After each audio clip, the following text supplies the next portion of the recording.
Good afternoon. Thank you so much for joining us on Market Day Report. I'm Christina Loren.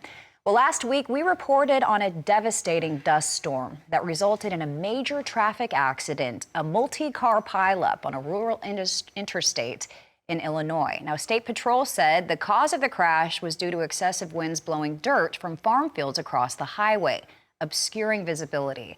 Now, many are wondering if the farmers might be held liable, and it's a good question. Roger McEowen with the Washburn School of Law, thank you so much for joining us for some clarification here.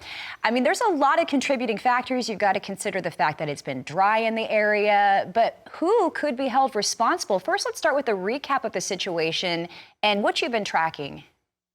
Well, it's just as you stated it, Christina, and good to be with you and good to see you again.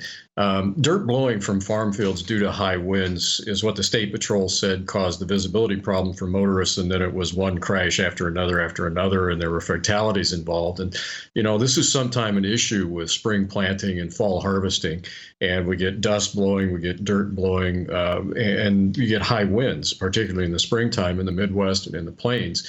And this is at a time when the soil is relatively more exposed and is susceptible to drift issues.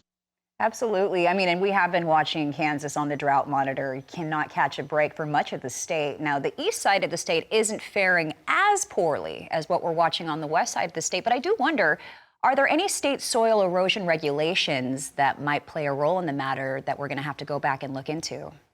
Yeah, that's a good question, and it can come into play in situations like this. Numerous states in the Midwest and the Plain states created soil erosion statutes as a result of the Dust Bowl of the 1930s. I remember the first time that I did an extension meeting for Kansas State University in Hugoton, Kansas, down in that extreme southwest corner, and I was taking a lunch at the local cafe. I could see the photos from the 1930s on the wall of the cafe that are still there to this day, and they would date the time. They put the time and the date on there, and it was noon in downtown Hugoton, and it was black. You couldn't see anything. And so as a result of that, a lot of states enacted soil erosion statutes, and the federal government also did at the same time. And then, of course, with the 1985 Farm Bill, that's when the conservation cross-compliance provisions came in. So if you're a farmer in the farm programs under the federal rules, you have to have an approved conservation program for your farm. That's pretty difficult for farmers, especially those who are new to the industry. Young farmers and ranchers getting into the industry, they don't know about a lot of the regulation that they're getting involved with. Could farmers be held liable here? I think that's the big question on the table. Farmers in Illinois are curious.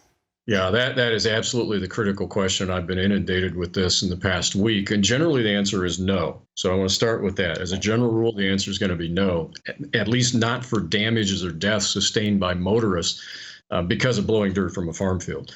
But there could be monetary fines for violating one of these state soil erosion statutes or loss of farm program benefits if you're out of compliance with your conservation plan. So it's not unlike the blowing smoke situation we have in the Flint Hills of Kansas in the springtime, where the smoke from a controlled burn will go over an interstate and create an accident.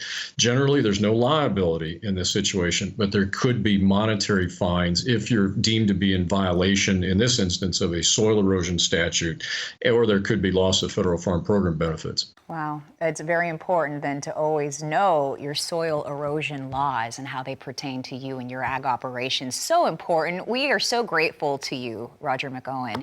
Thank you so much for joining us. Looking forward to our next conversation.